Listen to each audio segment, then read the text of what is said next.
वेल्थीज, welcome back to the channel Shikshak Junction. क्योंकि अब नहीं तो कब, लास्ट के लेक्चर्स में बहुत कुछ डिस्कस कर चुके हैं और भी बहुत कुछ आने वाला है, लेकिन उस आने वाले को अच्छे से सुनने से पहले या देखने से पहले आपको चैनल को सब्सक्राइब करना पड़ेगा, तभी आपको जितने भी इम्पॉर्टेंट लेक्चर्स आने वाले हैं वो मिल जाएंगे।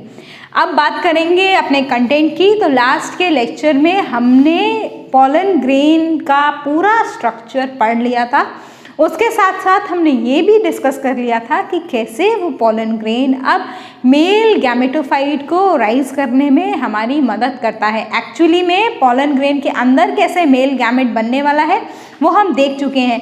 उसी से related before moving on to the megasporophyll या फिर कार्पल और गाइनीशियम और female reproductive part of the flower, कुछ छोटी छोटी टर्मिनोलॉजीज और कुछ इंपॉर्टेंट चीज़ें बची हैं उसी वाले टॉपिक में, पॉलन ग्रेन वाले ही पोर्शन में, जिसको मैं पहले बता देती हूँ। क्योंकि जब भी आपके MCQ क्वेश्चंस आते हैं तो वो छोटी छोटी चीज़ें इंपॉर्टेंट हो जाती हैं आपको आंसर करने के लिए।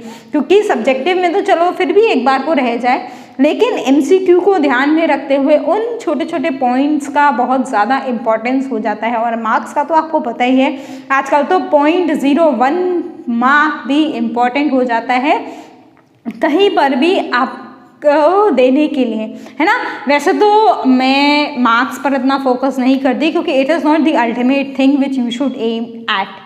हमको सबसे ज़्यादा एम करना चाहिए अपनी क्वालिटी ऑफ एजुकेशन पर, जो हमें ग्रास्प हुआ उसकी क्वालिटी पर भरोसा करने चाहिए। मार्क्स अपने आप आ जाएंगे। वही 3 इडियट्स वाला रणछोड़ दास बाबा का हमारा टॉनिक, उन्होंने जो एक लाइन कही थी कि काबिलियत के पीछे भागो पैसा आ जाएगा, ठीक है। ऐसे ही मार्क्स आ जाएंगे अगर आप क्वालिटी के पीछे भागोगे तो, ठीक है। तो उसी क्वालिटी को ध्यान में रखते कुछ छोटी छोटी चीज़ें रह गई हैं, उसको मैं पहले एक्सप्लेन कर देती हूँ। देखो, सबसे पहले एक टर्म आती है हमारी माइक्रोगैमेटोजेनेसिस। हमने क्या पढ़ा था? माइक्रोस्पोरोजेनेसिस पढ़ा था। अब ये माइक्रोगैमेटोजेनेसिस कैसे डिफरेंस है? माइक्रोगैमेटोजेनेसिस वो पर्टिकुलर प्रोसेस है जिससे आपको पॉलन ग्रेन के अंदर हमें क्या मिलेगा? पॉलन ग्रेन से मेल गैमेट बनेगा। पॉलन ग्रेन के अंदर जब मेल गैमेट बनेगा तब उस प्रोसेस को हम बोलते हैं माइक्रोगैमेटोजेनेसिस। माइक्रोवर्ड इसीलिए क्योंकि हर जगह माइक्रोवर्ड प्लांट्स में मेल पार्ट के लिए ही यूज़ किया जाता है। Macro refers to the female egg और द कार्पल और the gynoecium part, whereas this micro refers to the androecium part, right? So you have, जैसे माइक्रोस्पोरोजेनेसिस क्या था? जो माइक्रोस्पोर बनने थे, मतलब जो हमारे पॉलन ग्रेन बने उसका फॉर्मेशन का प्रोसेस था माइक्रोस्पोरोजेनेसिस। ऑल्दो उन्हीं पॉलन ग्रेन के अंदर हमारे मेल गैमेट्स बनने वाले हैं, लेकिन उसको एक टर्म दे दी जाती है माइक्रोगैमेटोजेनेसिस, नाम से ही क्लियर हो रहा है। अब ये जो माइक्रोगैमेटोजेनेसिस प्रोसेस है ये इन सीटू प्रोसेस है। अब इन सीटू को मैं यहाँ इटैलिक्स में नहीं लिख सकती, वरना इन सीटू और इन वीवो ये सब चीज़ें इटैलिक्स में लिखी जाती हैं, क्योंकि इनको लिखने का एक तरीका होता है। तो इन सीटू प्रोसेस क्यों है? क्योंकि जो हमारे मेल गैमेट्स बन रहे हैं वो पॉलन ग्रेन के अंदर बन रहे हैं। That is why in situ microgametogenesis is a in situ process. Why? Because these gametes are getting formed inside the pollen grain. Very easy and very simple, clear from the name itself. ठीक, अब हमने जब pollen grain के structure की बात की थी last lecture में, इसीलिए मैंने आपको स्टार्टिंग में ही बोला है कि आपको जो लेक्चर्स हैं वो स्किप कर करके नहीं देखने हैं, क्योंकि अगर आप ऐसा करोगे तो कुछ इंपॉर्टेंट चीज़ें वहाँ से छूट जाएंगी आपकी, ठीक है। तो कभी भी स्किप करके मत देखना। 15 to 20 मिनट्स के बीच की ड्यूरेशन की वीडियो इसीलिए डाली जाती है ताकि आपको एक कॉन्सेप्ट अच्छे से समझ में आ जाए, ठीक है। बाकी आपके कमेंट्स के ऊपर डिपेंड करेगा कि आप जैसा बोलोगे हमसे, अपने मेंटोर से, we are ready to go with that, right. अगर आप चाहते हो कि ज़्यादा लंबे ड्यूरेशन की वीडियो आए तो you have to mention in the comment section, right. और इसके साथ साथ आप डाउट्स भी अपने वहीं पर भेज सकते हो, आईडी पे भी भेज सकते हो, और साथ साथ में एक पर्सनलाइज नंबर भी है जिसके थ्रू भी आप ऐड हो सकते हो, और सारे live updates, infact your doubts also वहाँ पर आपके सॉर्ट आउट हो जाएंगे। So you don't have to hesitate, you just have to study cool mindedly, because we are there to help you any time you want, clear. तो देखो in situ process हो गया। अब पॉलन ग्रेन जब बना pollen grain का structure जब हो गया कंप्लीट, उसके अंदर मेल गैमेट बन गया। वो मेल गैमेट जब लैंड करेगा हमारे स्टिग्मा के ऊपर, तो मैंने आपको बताया था लास्ट लेक्चर में कि वो जर्म पोर से न्यूट्रिएंट्स को एब्जॉर्ब करेगा, न्यूट्रिएंट्स और वाटर को एब्जॉर्ब करेगा। वो जर्म पोर से कहाँ के न्यूट्रिएंट्स और वाटर को एब्जॉर्ब करेगा? जो स्टिग्मेटिक सिक्रीशंस होंगे, मतलब जो स्टिग्मा बनाता है उन न्यूट्रिएंट्स और वहीं से वाटर को एब्जॉर्ब करेगा, ताकि उसकी जो एक्साइन है, जो आउटर मोस्ट लेयर है पॉलन ग्रेन की, वो बर्स्ट आउट हो जाए और वहाँ से ट्यूब सेल बाहर आ जाए in order to form a pollen tube. Stigmatic secretions absorb करके वो बनाएगा पॉलन ट्यूब। और ये जो फॉर्मेशन ऑफ पॉलन ट्यूब है वो डिपेंड करता है किस किस के एब्जॉर्प्शन पे। बहुत सारी चीज़ें आती हैं जिसके एब्जॉर्प्शन पे ये डिपेंड करता है। क्या है वो? कार्बोहाइड्रेट है। जैसे जैसे कार्बोहाइड्रेट का एब्जॉर्प्शन बढ़ेगा वैसे वैसे हमारा पॉलन ट्यूब का फॉर्मेशन भी अच्छा हो जाएगा। तो कार्बोहाइड्रेट पे डिपेंड करेगा, बोरॉन के एब्जॉर्प्शन पे डिपेंड करेगा, कैल्शियम के भी एब्जॉर्प्शन पर डिपेंड करेगा।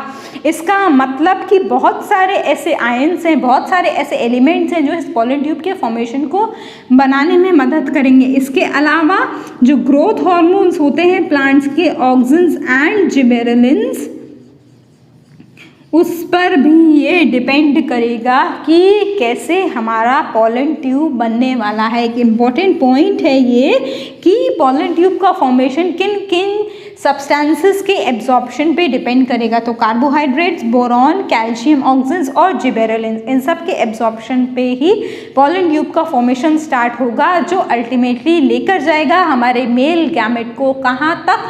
फीमेल गैमेट तक। उसी फीमेल गैमेट के बारे में हम अब आगे आने वाले लेक्चर्स में डिस्कस करने वाले हैं।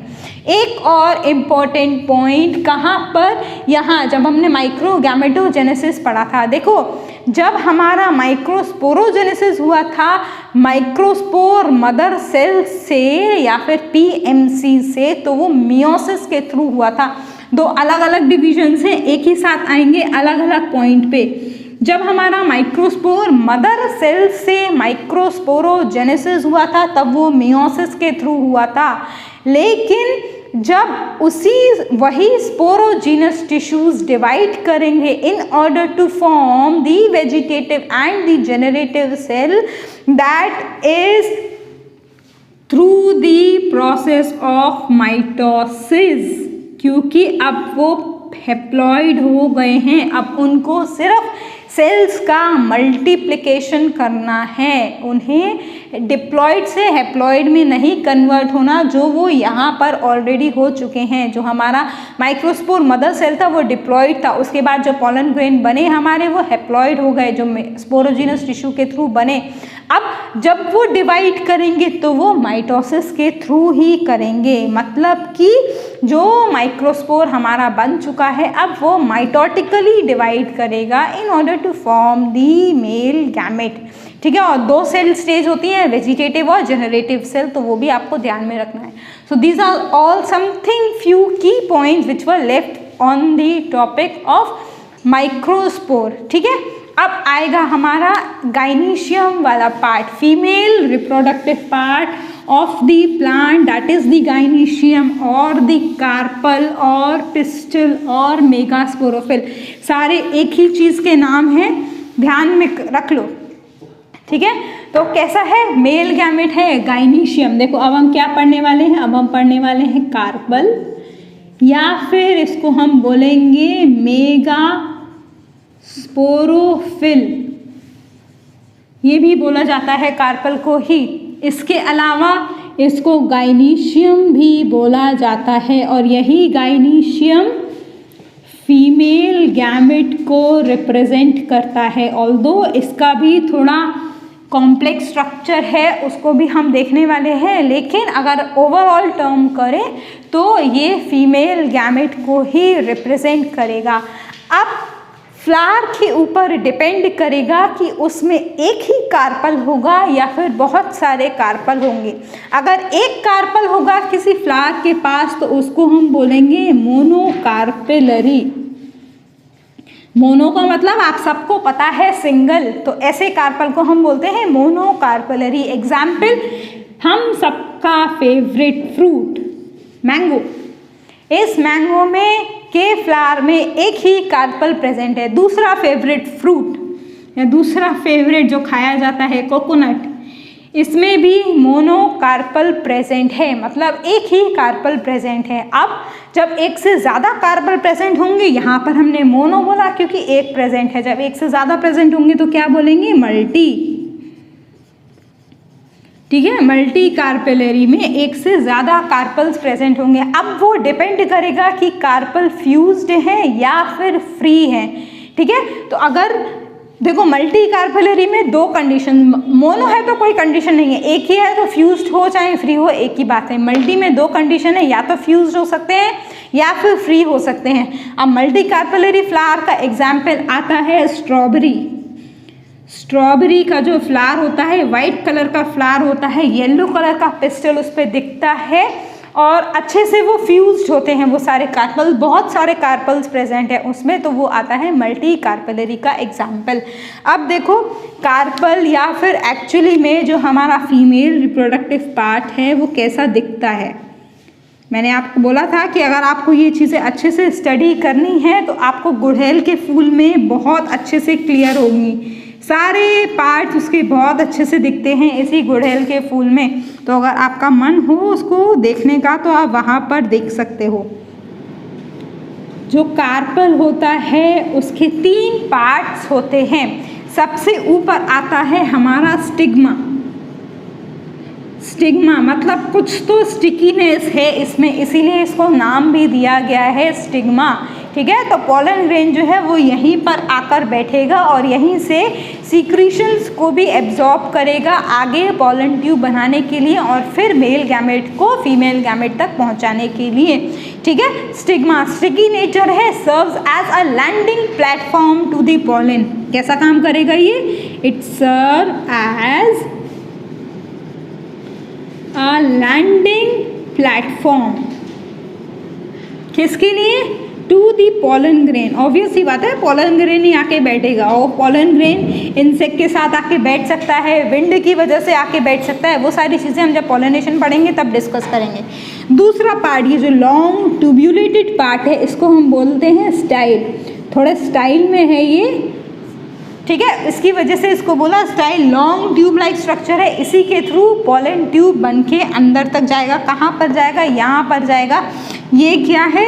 ये है हमारी ओवरी, इसी के अंदर बनने वाला है या इसी के अंदर है हमारा फीमेल गैमेट, जिसको हम आगे जाकर एम्ब्रियो सैक भी बोलेंगे।